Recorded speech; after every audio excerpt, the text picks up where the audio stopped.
em casa, nunca.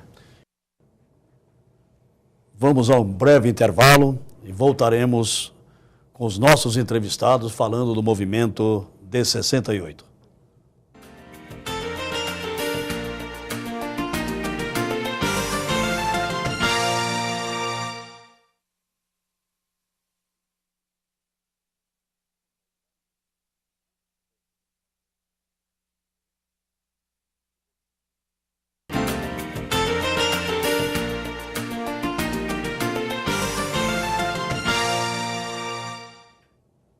Voltamos a apresentar Assembleia Convida.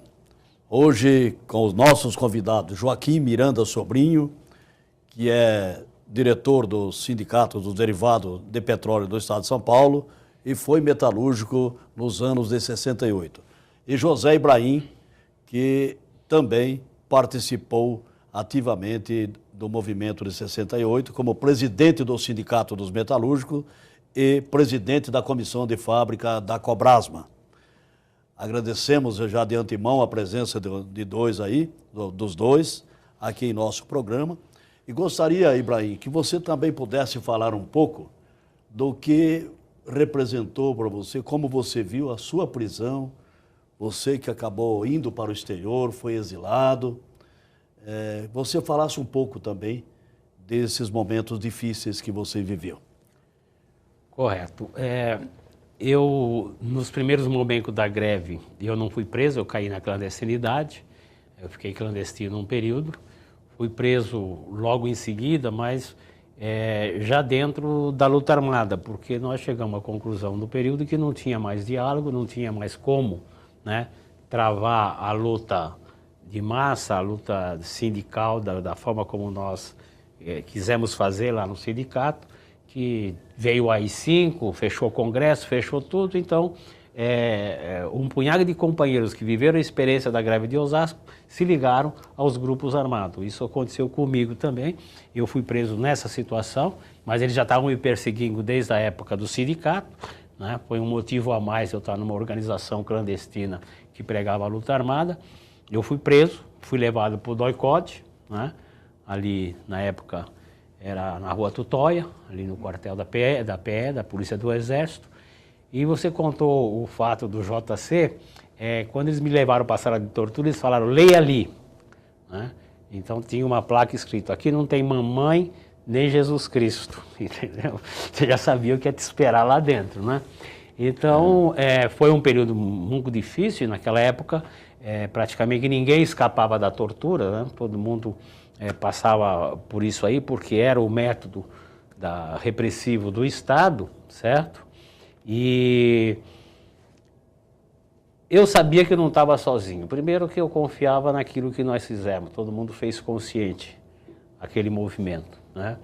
Então, e eu sabia que havia toda a solidariedade. Eu tive solidariedade dos meus familiares, na época eu era solteiro e jovem ainda, mas família, eu sou caçula de 11 irmãos, então todos meus irmãos e irmãs muito solidários, minha mãe, meu pai, né?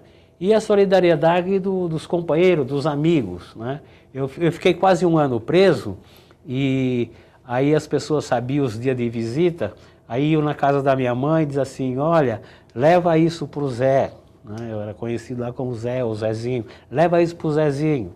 Então era um frango assado, eram sanduíches, era um bolo, né, que levava para as visitas. E a gente sabia que eram os amigos que, né, então a família também não se sentia só. Quando começou a ficar mais forte a campanha pela anistia, a minha mãe sozinha foi no Largo de Osasco, para dar exemplo, montou uma banquinha e dizia, ó, vamos assinar aqui a anistia para o meu filho, ela falava. O negócio dela era o filho dela, né? Mas aquilo ali era exemplo, né? E depois a mãe do Davizinho, um monte de gente, o Davizinho também estava preso, o Davi Gongor, né? Um monte de gente começou a aderir naquele negócio, pô, uma velhinha de mais de quase 70 anos ali pedindo, entendeu? E se expondo, né? Porque a ditadura não tinha acabado, mas, pô, todo mundo é velhinha, ela está fazendo isso pro filho dela. Isso é uma coisa bonita, né? Um gesto, né? Um gesto de mãe, um gesto de amor, um gesto de solidariedade que influenciava todo mundo, né? E nós temos 1000 exemplos disso aí, né? Como que as pessoas foram solidárias com todos nós, né? No período que ele esteve preso, que o Zé Groff esteve preso, que o João Joaquim esteve preso, foi uma coisa muito bonita. Isso fortalecia muito, dava mais força para a gente resistir lá dentro, né? Resistir lá dentro. Então, a solidariedade foi um fator fundamental para a gente não se quebrar. Aí você foi para o exílio? Eu saí da cadeia, eu já tinha mais de 20 processos, já tinha até condenação, né, de 20 anos. Mas aí houve o sequestro do embaixador norte-americano, né, e pediram em troca 15 prisioneiros políticos, eu era um dos 15 que estava na lista. Aí eu saí para o exílio, primeiro para o México, depois eu fui para Cuba porque não podia ficar no México. Aí depois eu saí de Cuba, fui para o Chile quando o Salvador Allende ganhou a eleição. Aí eu fiquei no Chile, trabalhando lá com os companheiros chilenos, até o golpe contra o Allende. 11 de setembro de 73. Foi 11 de 73. setembro, né, que sempre é bom lembrar que foi uma infelicidade para o povo chileno aquilo que aconteceu, mas graças a Deus eles já se libertaram desse período também, estão numa fase como nós de democracia e buscando avançar e tornar o país mais justo. E depois do Chile eu fui para o Panamá, porque não tinha outra saída. Até o meu primeiro filho nasceu no Panamá, ele tem até hoje a dupla nacionalidade, é panamenho e brasileiro, né? E depois do Panamá eu tive que ir para a Europa. Então isso aí foram os primeiros 5 anos. Os outros 5 anos, eu passei 10 fora. Os outros 5 anos foram na Europa, né? Onde havia democracia, onde a gente não era perseguido e tinha oportunidade de trabalhar, de estudar, de continuar a vida. E lá eu fiquei até a anistia. Quando pintou a anistia, eu fui dos primeiros a arrumar as malas. E eu tinha minha vida feita na Europa. Tinha um bom emprego, ganhava um bom salário, tinha a minha casinha. Mas eu larguei tudo porque o meu negócio era o Brasil. A saudade do A saudade dos familiares, dos amigos. E sabia que aqui ainda tinha muita coisa para a gente fazer. Como ainda tem. Por isso a gente continua aí, junto com todos os companheiros, batalhando. Nós estivemos lá no aeroporto de Campinas, né? Viracopos. Foi bonita aquela chegada, aquela recepção te calorosa. Acolhendo lá, te recebendo de volta lá. Exatamente. Eu só queria mencionar um pouco as revistas para fazer uma menção, que eu acho que é uma questão de justiça, né? Na comemoração dos 40 anos da greve de Osasco, de 68, o Sindicato dos Metalúrgicos de Osasco encabeçou, né, uma semana de comemoração, relembrando todos os aspectos da luta em Osasco, em conjunto com a Prefeitura. E eu quero sinalizar que foi a primeira vez que houve esse reconhecimento. Porque antes parecia que, entendeu, nós éramos meio que ET. Esse pessoal, aquele pessoal que fez aquilo, esse pessoal que fez aquilo. Quer dizer, não havia um verdadeiro resgate. Todo mundo tinha orgulho, né, que aconteceu na nossa cidade, foi com os metalúrgicos de Osasco, aquele sindicato que tem muita história, né, que não começou com 68 e já vinha e agora tem continuidade também, mas havia essa questão que parece que as pessoas ficavam meia prendidas em resgatar toda essa história. Dessa vez, nesse ano, né, de 2008, o sindicato encabeçou em conjunto com a prefeitura e foi uma semana muito bonita. Nós tivemos homenagem a um monumento que foi outro resgate. Em frente à estação de trem ali na praça principal, Antônio Menck. Tivemos lá uma homenagem a 3 que morreram, que tombaram na época da ditadura e o ministro Paulo Vanucci, né, esteve lá presente. E a Prefeitura de Osasco também acabou inaugurando uma avenida. E homenageando o ex-presidente João Goulart, né, como parte dessas comemorações do Sindicato dos Metalúrgicos junto com a Prefeitura da nossa cidade. Eu gostaria de fazer mais uma pergunta a respeito do que o movimento sindical de hoje ganhou ou aprendeu com esses ensinamentos. A greve trouxe o que de bom, Joaquim, você acha? Também voltando um pouquinho, a gente não poderia deixar de lembrar a diretoria do Sindicato Metalúrgico, que neste ano encabeçou junto com a Prefeitura, isso que o Ibrahim acabou de falar. E na pessoa do Jorginho, agradecer toda a diretoria do Sindicato Metalúrgico. Perfeito. E também lembrar que foi feita uma peça-teatro por um grupo de teatro chamado Boca de Pano, que hoje mesmo está passando lá em Osasco, né? Sobre a greve. Sobre o mesmo movimento, então, relembrado também pelo teatro. Pelo teatro. Muito importante. Agora, Marco, com relação à greve, para mim, pessoalmente, tem uma música do Raul Seixas que dizia na época, quando vim do interior, inocente por besta. Eu gosto do lugar que eu nasci, mas a gente era muito inocente demais. Então, para mim, pessoalmente, a greve foi uma aula de se aperceber que eu era gente. E de se aperceber uma coisa que não é fácil de se aperceber, da luta de classe. Para mim, ouvir falar em luta de classe, para mim era um palavrão. Hoje eu sei um pouco e verifiquei na carne que ela existe, que é uma coisa concreta. Luta de classe. Agora, muita gente, como disse, o próprio fato de ser um desafio à ditadura e depois romper com a ditadura é um benefício para a população inteira. Agora, pessoalmente, benefício pessoal, vamos dizer, de dinheiro, não tem nenhum. Né?